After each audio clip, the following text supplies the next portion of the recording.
Kedua, kalau dia paksakan dengan kekuasaan apapun, yang penting tangkap dulu, bukti belakangan, ini dampaknya bukan pada Jokowi, pada Presiden Prabowo Subianto. Artinya tindakan represif ini melegitimasi bahwa secara substansial yang berkuasa di negeri ini bukan Prabowo Subianto, masih Jokowi. Buktinya dia nggak jadi presiden pun masih bisa menggunakan kekuatan kekuasaan untuk mengkriminalisasi pihak-pihak yang berbeda pandangan dengan dirinya. Ya, pendapat sekritik apapun tetap aja dia adalah bagian yang dijamin konstitusi, berserikat, berkumpul dan menyatakan pendapat itu adalah hak konstitusional. Lalu saya bertanya, dengan apa mereka mau melawan, mau menyerang balik orang-orang yang mengkritik? Yang kedua, kalau mau dipersoalkan, ya silahkan persoalkan saja seluruh rakyat Indonesia yang sekarang ramai di sosial media. Mau digugat berapa nomor perkara gitu loh. Itu kalau mau semuanya yang dipermasalahkan.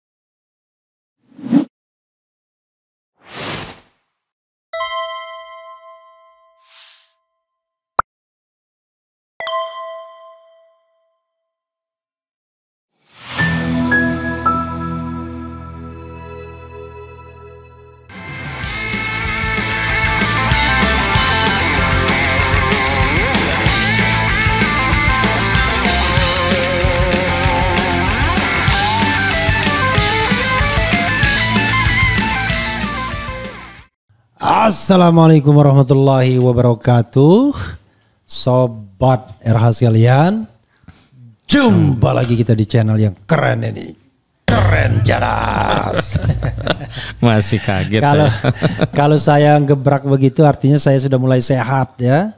Jadi sobat RH sekalian, lama juga RH sakitnya, sampai kemudian orang tanya-tanya nih kemana nih RH nih ya, apakah sudah menyerah, surrender, tidak ya.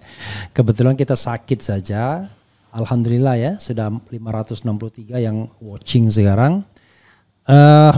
Tamu saya istimewa sekali, orang yang sangat paham betul soal ijazah asli Jokowi. Karena yang dipermasalahkan tuh ijazah asli, bukan ijazah palsu. Ngapain kita mempermasalahkan ijazah palsu? Ijazah asli, ono atau enggak kan? Iya.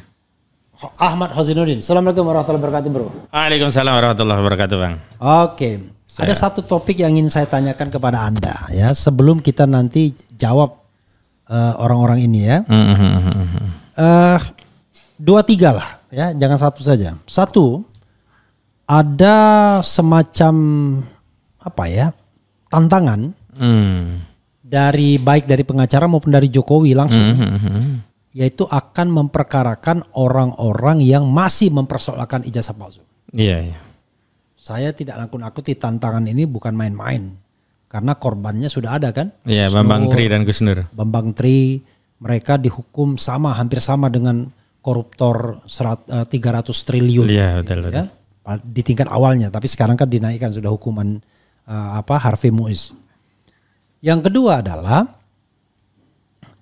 tiba-tiba hilang katanya, kata guru besar UGM, Profesor Markus, ijazah Jokowi.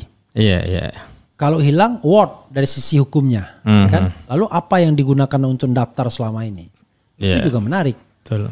Kemudian ada fenomena mau geruduk Jogja.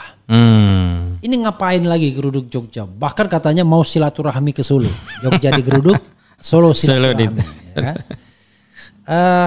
Saya ingin memulai itu menanyakan kepada Anda, Bro Hosinuddin, soal tantangan dulu yang sempat diucapkan oleh, kalau tidak salah, Jokowi sendiri ya.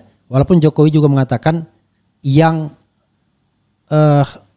menggugat lah yang mendalilkan. Dia bilang begitu kan. Betul. Dia bawa dalam perspektif perdata saja. Betul.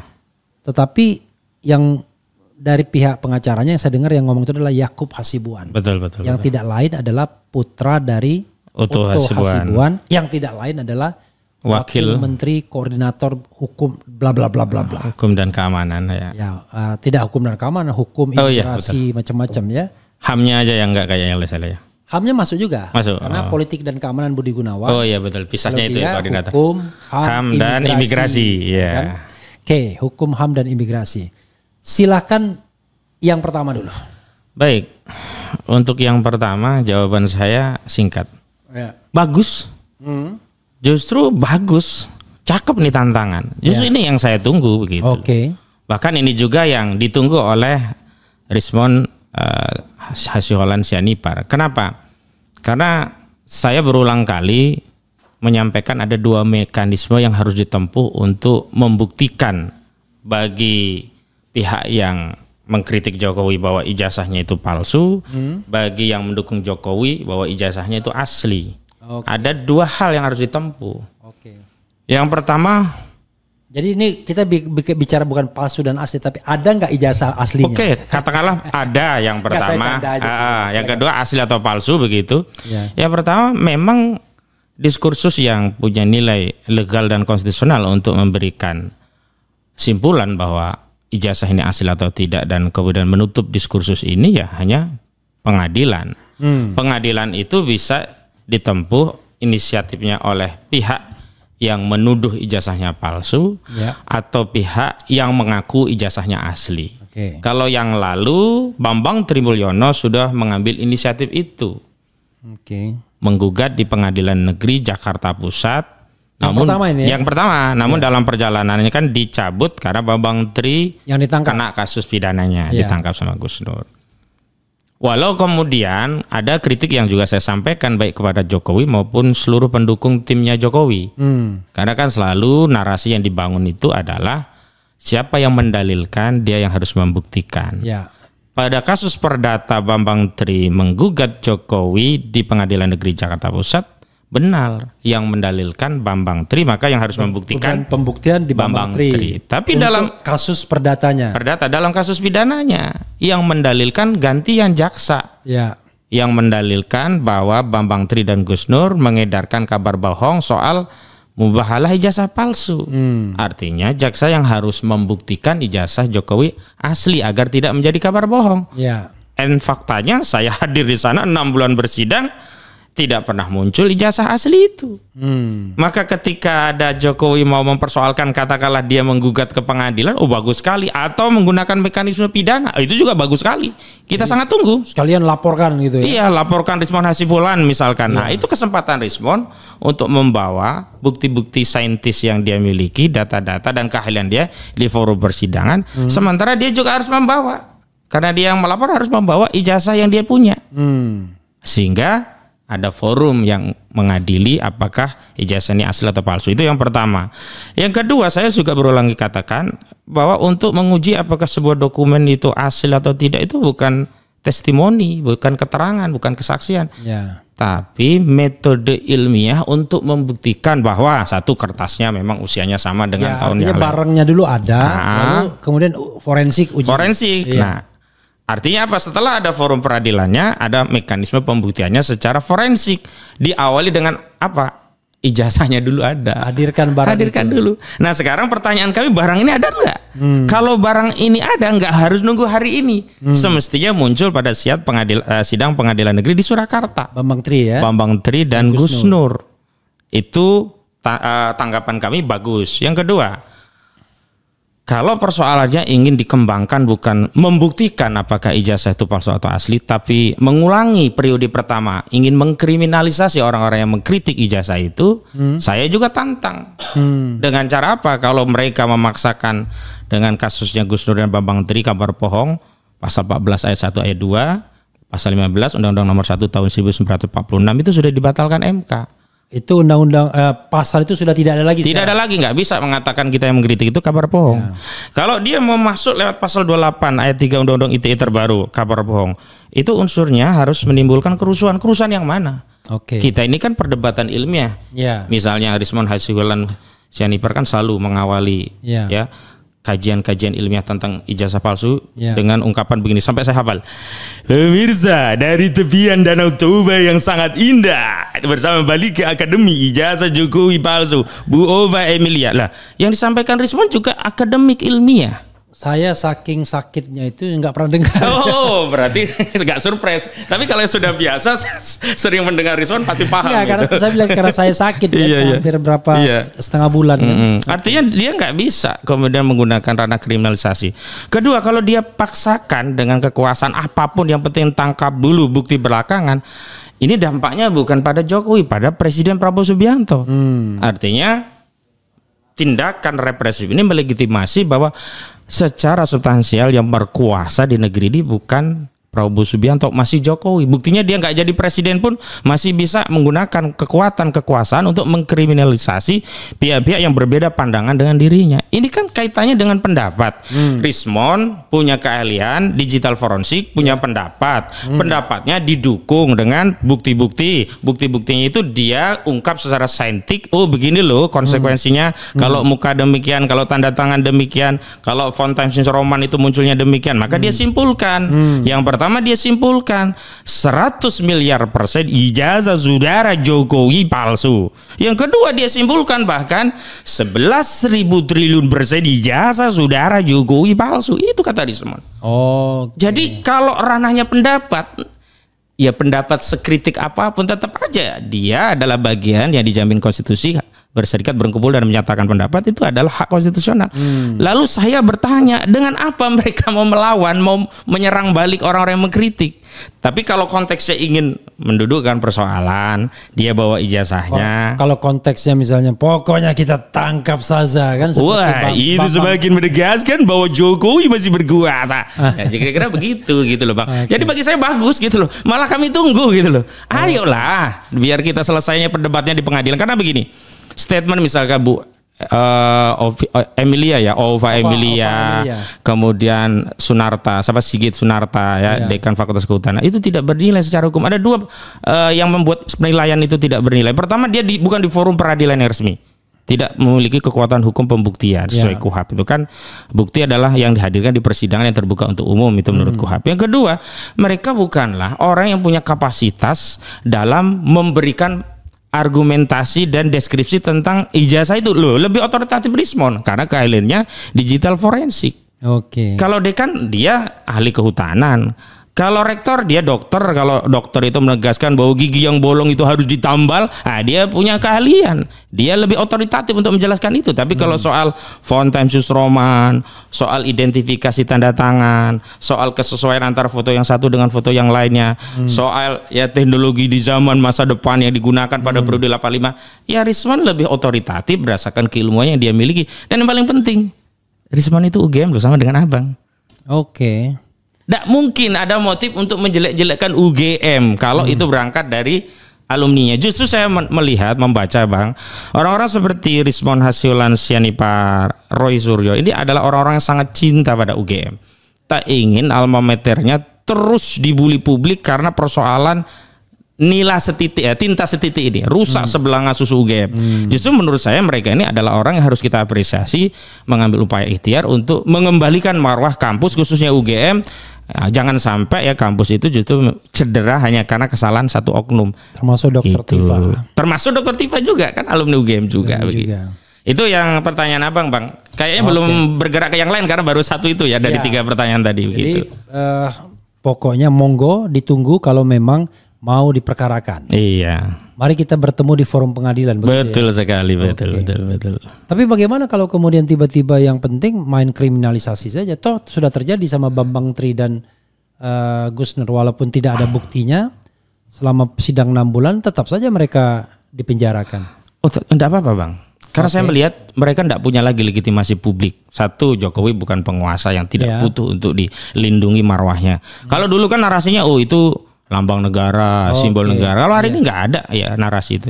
Yang kedua, tapi kata Wahyu Trenggono masih bos saya katanya. Oh iya, pastilah. Wahyu pun terus berbohong soal pagar laut kan karena itu soal lain. Soal lain ya. Yang kedua, saya kira hari ini bukan perkara Rismond Hasyolan Sianipar loh. Bukan perkaranya Dokter Tifa, bukan perkaranya Roy Suryo, bahkan bukan perkaranya Bambang Tinurlono. Terlepas sebenarnya kan hal-hal yang diungkap oleh Rismond dan banyak pengamat hari ini kan banyak hal yang sebenarnya sudah diungkap juga oleh Bambang Tribrino. Misalnya soal font Times New Roman kan di buku Jokowi Undercover 2 lelaki berijazah palsu kan sudah ada sebab yang membahas khusus Times New Roman dari skripsi Jokowi yang mustahil itu ada di periode 85 karena teknologinya itu ada di tahun 90 kalau versinya Bambang Tri. Kalau menurut Rismond kan paling tidak 92 ya teknologi itu muncul. Artinya kan sebenarnya bukan hal yang baru. Karena saya merasa menggunakan Times New Roman, tapi saya bikin skripsi itu tahun 93. Iya.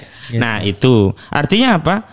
Kalau sampai terjadi kriminalisasi, maka lawan saudara Jokowi itu bukan hanya Rizwan Hasyolan Sianipar, tapi lawannya adalah seluruh masyarakat, seluruh anak bangsa yang hari ini merasa legasi bangsanya tercederai oleh salah satu presiden yang diduga ijazahnya palsu.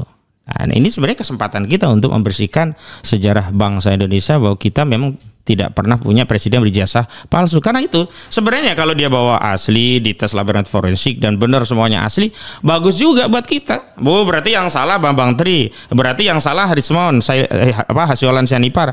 Dan sudahlah Pak Jokowi ya, kita bersihkan dari tuduhan-tuduhan ijazah palsu. Kalau dia mau nuntut balik secara perdata silakan. Silakan saja, itu kan hak keperdataan. Iya. Tapi problemnya apakah itu dilakukan oleh mereka selama kasus Gus Nur yang sebenarnya yang mendalilkan adalah jaksa yang mewakili negara yang menuduh Bambang Tri dan Gus Nur mengedarkan ijazah kabar bohong karena menyebut ijazah Jokowi palsu.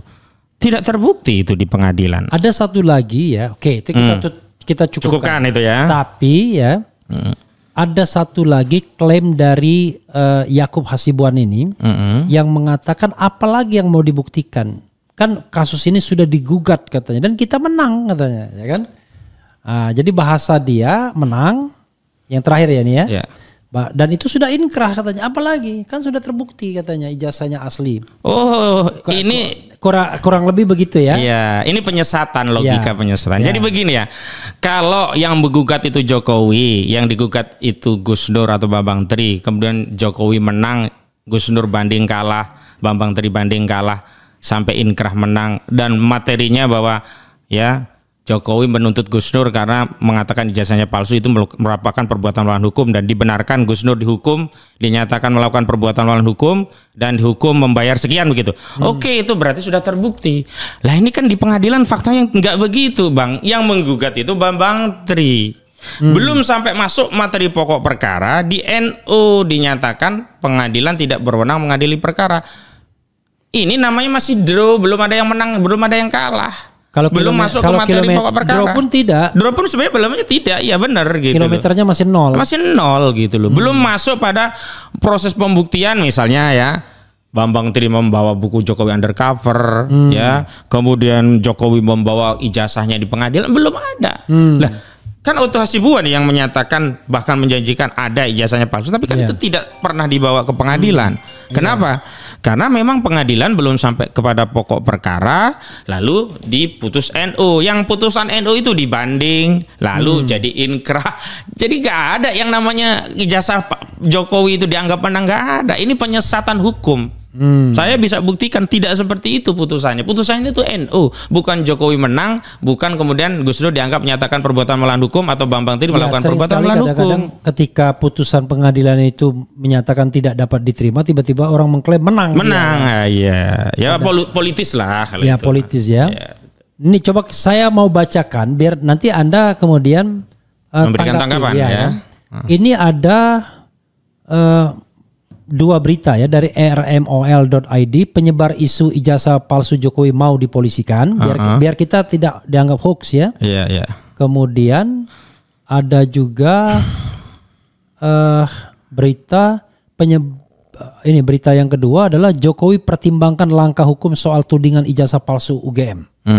Nah, coba kita yang kedua dulu ya. Ini karena ini yang nulis Tempo, menurut saya pastinya kredibel kan. Jokowi pertimbangkan langkah hukum soal tudingan ijazah palsu UGM. Tempo.co Jakarta, mantan Presiden Joko Widodo atau Jokowi mengakui sedang mempertimbangkan langkah hukum terhadap pihak-pihak yang masih mempersoalkan tentang keaslian ijazahnya dari Universitas Gadjah Mada Yogyakarta. Ayah Wakil Presiden Gibran Raka Buming Raka itu kembali menekankan bahwa siapa yang menuduh ijazah UGM-nya palsu adalah yang harus membuktikan. Tadi ya. Yang dipertimbangkan untuk dikaji lebih dalam oleh pengacara kuasa hukum karena memang sudah dipertimbangkan untuk dikaji lebih dalam oleh pengacara kuasa hukum karena memang sudah disampaikan oleh Rektor UGM. Terakhir juga disampaikan oleh Dekan Fakultas Kehutanan. Kan sudah jelas semuanya, ujar Jokowi ketika ditemui wartawan di kediamannya di Kelurahan Sumber, Solo, Jawa Tengah, Jumat 11 April. Jokowi mengungkapkan alasan akan mengambil langkah hukum tersebut karena ingin menunjukkan kebenarannya.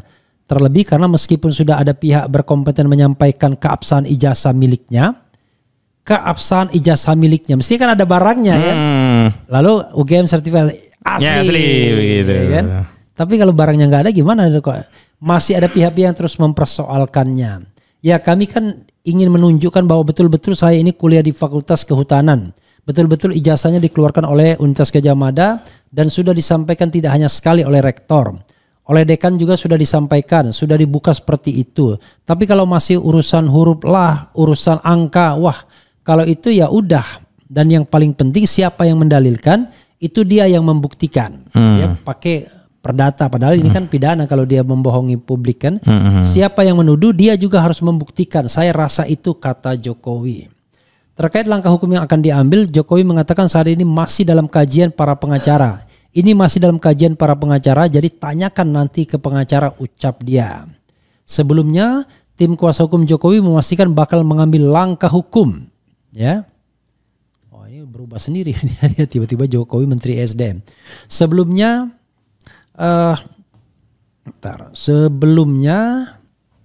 tim kuasa hukum Jokowi memastikan bakal mengambil langkah hukum jika ada pihak-pihak yang masih mempersoalkan tentang keaslian ijazah Jokowi yang konteksnya lebih mengarah pada fitnah atau penyebaran informasi bohong atau hoax. Pernyataan itu disampaikan oleh tim kuasa hukum Jokowi seusai bertemu dengan Jokowi di kediaman Sumber, Kecamatan Banjarsari, Solo, Jawa Tengah, Rabu 9 April 2025. Mereka yang hadir Rabu siang tadi ya ini Yakub Hasibuan. Nah, ini putranya Otto Hasibuan, sekarang menteri.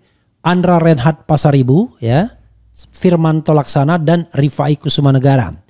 Kedatangan tim ini sekaligus untuk bersilaturahmi dengan Jokowi. Yakub Hasibuan mengungkapkan pertemuan mereka dengan Jokowi diantaranya membahas berbagai isu yang ramai di masyarakat. Salah satunya mengenai mencuatnya kembali isu ijazah palsu Jokowi dari kampus UGM Yogyakarta. Meski hal ini kan sebenarnya sudah lama ya, sejak 2023 perkaranya. Dan kami sudah menjadi kuasa hukum Pak Jokowi sejak itu, ujar anak Wakil Menteri Koordinator Hukum HAM dan Imigrasi dan Pemasyarakatan Indonesia Otto Hasibuan itu kepada wartawan. Ia mengatakan sejak 2023 lalu pihaknya sudah menangani 2 gugatan hukum mengenai ijazah Jokowi dan memenangkan semua perkaranya. Ya, ini yang saya ingin. Nah, perkara inkrah dimenangkan Jokowi itu kini dimunculkan lagi saat pensiun.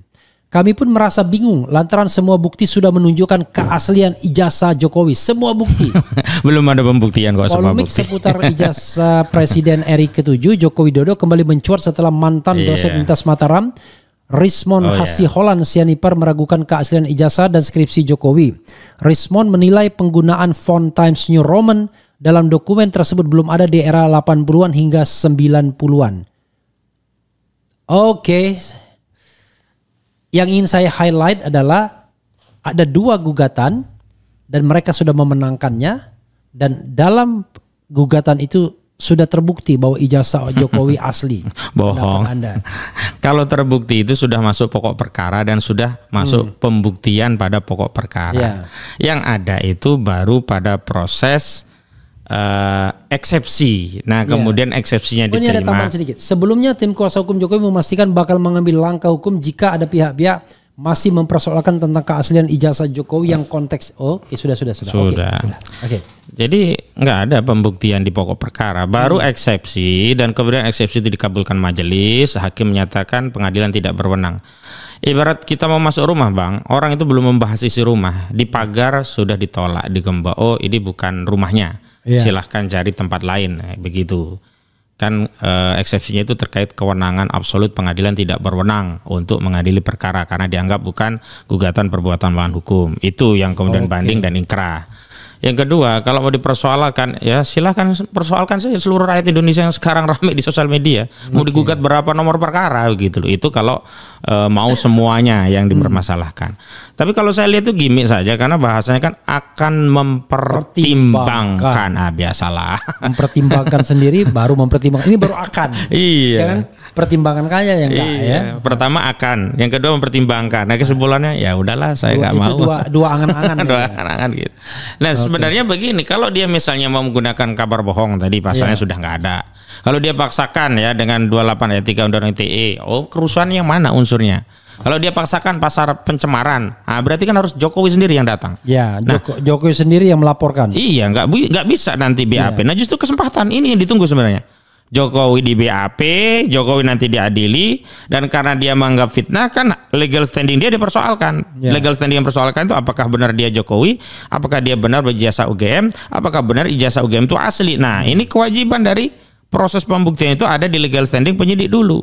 Nah, legal standing ini pun nanti di pengadilan akan dipersoalkan karena bisa saja kan Bang di penyidikan itu diloloskan oleh penyidik, tapi di pengadilan ternyata abal-abal kan banyak kita temui. Nah, kasus Jokowi ini awalnya SD tempat Jokowi kepala sekolahnya itu dia menyatakan begini Bang, kami sebagai umat Islam merasa dirugikan dan tidak berkenan karena kitab suci kami yakni Al-Quran digunakan oleh Gus Dur sebagai sarana untuk mengedarkan kebohongan.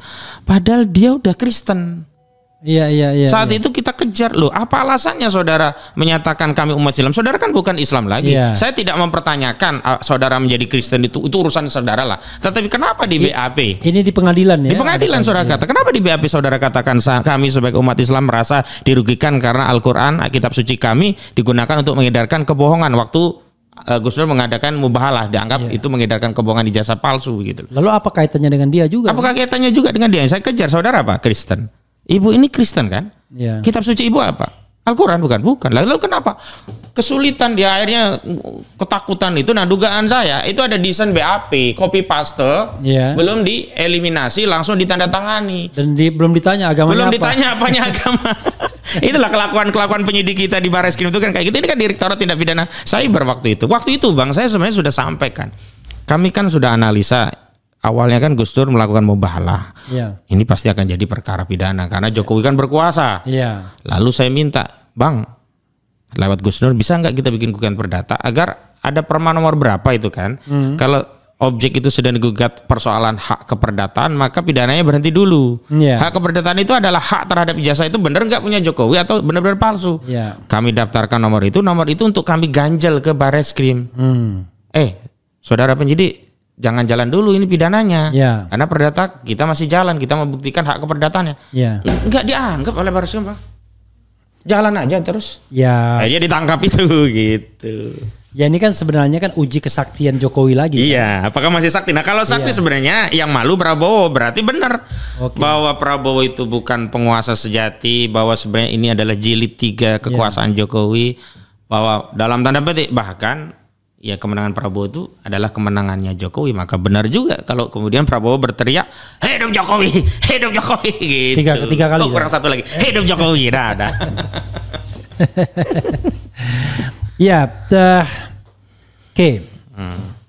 Lalu kemudian tiba-tiba dari dosen atau guru besar Fakultas Hukum UGM, Markus ya namanya, mengatakan ijazah Jokowi itu asli tapi hilang. Anda dengar nggak itu? Iya, saya baca di media. Itu kan sesuatu yang menurut saya. Kapan narasi hilang? Ada narasi hilang ini pernah nggak sebelumnya muncul? Nggak pernah. Dan ini baru. Ini anomali Bang. Harusnya narasi hilang itu disampaikan oleh Jokowi. Karena yang memegang ijazah itu adalah mahasiswa yang bersangkutan. Kampus itu tidak pegang ijazah ganda untuk arsip, enggak loh Bang. Cuma data. Hanya kalau hilang baru diurus kampus untuk diterbitkan. Apalagi di kampusnya hukum. Guru besar hukum pidana. Jadi ini loh, kalau saya membayangkan Bang, ini mereka. Walaupun saya tahu ya Prof Markus itu ya katakanlah afiliasinya gitu ya. Afiliasinya ke sana seperti Prof Edi Hiarij kan. Iya, tahu kita. Nah, justru ini kalau saya menganalogikan Jokowi itu panik gitu loh. Panik datang ya Luhut bin Sarpanjaitan, nggak ada angin, nggak ada hujan, tiba-tiba memberikan pengakuan selama 10 tahun saya sebagai anak buah Pak Jokowi, sebagai tentara bersaksi bahwa tidak ada pelanggaran konstitusi yang dilakukan oleh saudara Jokowi. Ini kan terdesak karena apa? Ijazah palsu itu kan pelanggaran konstitusi yang paling asasi, sehingga seorang opung Luhut bin Sarpanjaitan kok perlu untuk hari pertama kalau nggak salah datang ke Solo Lebaran langsung bikin kesaksian itu. Ini kan panik. Dua ya Jokowi sendiri mengulang-ulang narasi siapa yang mendalilkan, dia yang membuktikan. Itu kan berulang-ulang. Nah, padahal sampai turun pengacara. Nih, colok. Makan tuh ijazahnya gitu kira-kira begitu ya. Tuh matamu itu. Nah, buka. Respon. Nih, Gus Dur nih. Bambang Tri. Nah, misalnya begitu. Times New Roman nih. Padahal as simple as that ya sebenarnya, simple banget sebenarnya. Betul. Oke. Jadi saya membayangkan tidak gampang juga membela kasus ini kalau seandainya murni ini kita mencari kebenaran hukum ya. Tapi kalau cuma main kekuasaan saja ya namanya penguasa suka-suka aja kalau gitu ya. Apalagi? Tadi rencana. Tadi gugatan sudah dijawab. Hilang itu narasi yang baru muncul sekarang. Tapi apa Anda punya keuntungan nggak kalau dalam wacana mengenai hilang ini? Apakah ini entry point yang baru atau gimana? Ya justru untung ini semakin mendelegitimasi ijazah Jokowi gitu loh.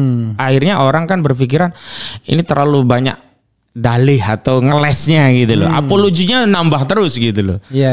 Komentar masyarakat selalu dikaitkan dengan harusnya kan sederhana, bawa ijazahnya aja oleh Jokowi tunjukin. Gak usah yang ngomong orang OGM, profesor inilah, profesor itulah. Jadi ada teman sekelas lah. Ada teman sekelas lah. Jadi Jokowi yang berak ibaratnya yang sibuk nyebokin tuh orang lain gitu. Akhirnya yang kena dampak itu justru orang yang nyebokin tadi. Habis-habisan loh. Bu Eva Emilia itu habis-habisan dikritik. Pak Sigit Sunarya itu habis-habisan. Walaupun kita ini tidak ngomong tentang berak ini ya. Iya betul. Analoginya begitulah kira-kira. Oke, jadi tidak benar sudah memenangkan ya kan. Apalagi justru kita belum mendapatkan apa-apa. Jadi kalau dibilang apalagi itu kan sudah dapat apa-apa, tapi apalagi sih buktinya? Padahal belum dapat apa-apa. Belum. Nah sekarang tiba-tiba komponen civil society ini mau geruduk UGM dan silaturahmi. Selu. Ya. Ini bagian akhir. Apa yang Anda bisa sampaikan mengenai hal tersebut? Apakah Anda akan ikut juga ke sana atau cukup memantau dari jarak jauh? Silakan. Ya, yang pertama tentang rencana itu kan sebenarnya mengkonfirmasi kegelisahan masyarakat begitu tinggi dan kemudian mereka punya perhatian atensi sampai akhirnya mereka ingin datang ke UGM untuk melihat secara langsung apa sih yang dimiliki UGM sehingga sampai hari ini UGM tetap bersikukuh memberikan statement bahwa ijazah Jokowi asli. Padahal ulasan media sudah seperti itu. Apalagi yang mengulas bukan kaleng-kaleng, ahli forensik digital dan itu alumni UGM, bahkan dia sudah doktor lah ya, kelasnya beda lah dengan yang baru S1 misalnya. Itu yang pertama. Yang kedua terkait ke Jokowi, ini kan bentuk sikap kesatria masyarakat ya ketika mengkritik Jokowi tidak berarti hanya berani lewat sosial media, tapi juga ingin mendatangi langsung untuk cross check. Nah, saran saya kalau memang Jokowi punya ijazah asli itu kesempatan Jokowi kasih aja. Walaupun itu baru di awal ya, nih kasih tahu, setelah itu baru diproses ke persidangan agar punya pembuktian, beban pembuktian itu sifatnya menjadi legal karena oleh otoritas legal ya, ini pengadilan gitu. Itu pertama. Yang kedua, saya memang mempertimbangkan akan ikut ke sana tapi belum pasti Bang, karena juga saya ada agenda dengan kawan-kawan di Bandung. Harinya juga agak berdekatan terkait PIK 2 juga.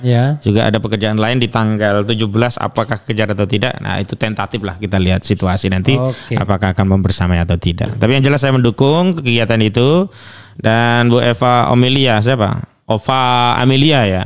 Ova Emilia ya, karena ini masih lebaran ya, kalau UGM masih ada ya pengenan ya, THR, turahan hari raya, kue-kue dan sebagainya, sediakan saja ya silaturahmi. Nah setelah itu siapkan dokumen bukti apa yang bisa untuk menguatkan statement saudara rektor UGM bahwa ijazah Jokowi itu asli, atau sebaliknya bikin sajalah pengakuan dosa, berkorban untuk diri sendiri nggak apa-apa, setelah itu UGM jadi bersih, akui saja ya memang nggak ada ijazahnya di kami, skripsinya memang tidak seperti itu di kami, ya data-data di kami selama ini juga kacau balau ya, mohon maaf, syukur sebut saja di balik itu semua ada si fulan. Udah selesai gitu.